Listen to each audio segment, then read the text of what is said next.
On 29th April 2025, a crucial milestone was reached by Russia's MC21 aircraft project.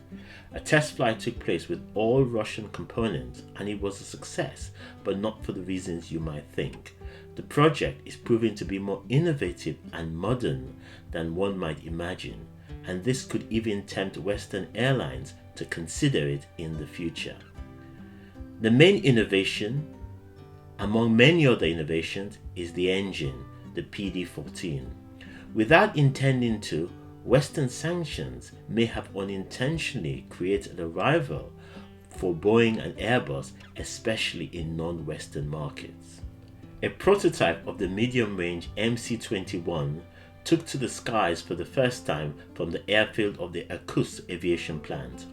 On board, domestic avionics, power plant systems, air conditioning and others were tested. The flight marked the beginning of the factory development test. The flight was carried out by a crew consisting of test pilots Alexander Goskov, a hero of Russia, Roman Teskev, and leading flight test engineers. The aircraft was in the air for an hour and 15 minutes and reached a speed of 580 km per hour and an altitude of 3,000 meters. Two modified experimental MC-21 aircraft, which were previously used in certification tests with foreign systems, also took part in flight tests under the import substitution program. Before I delve further into the specifics of the innovation, if you have not already done so, please consider subscribing and clicking the notification icon, as it would help to grow the channel. An interview with the chief engineer gave more details about the test and the systems. The first, that it was a complete success with no problems. About 200 Russian main companies and subcontractors were involved in the program and an incredible 20,000 people involved. He credited previous work with Western companies as having helped Russian aviation improve and also helped it to innovate. At the same time, he admitted that it was easier to work with all Russian companies due to the absence of a language barrier.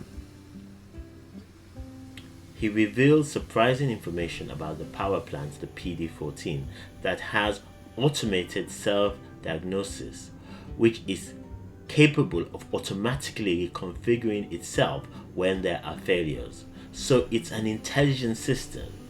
This also makes it easier for ground engineers to diagnose and fix problems. They have abandoned the traditional non-relay system. This must be some serious and complex computer programming. The other key aspect of the engine is that without compromising thrust, its size is about half of an equivalent Western engine. The same applies with regards to the weight, which is half of a comparable Western engine. So what happens now after this test? The company hopes to have a relatively short period of factory refinement based on the outcome of this test. In the meantime, the 13th MC-21 is in production and should have the most modern of all Russian systems. Only when this is complete will the certification flights with the new components get underway. The aim of this product is rather modest, and it is to produce a plane at least equivalent to the standards of Boeing.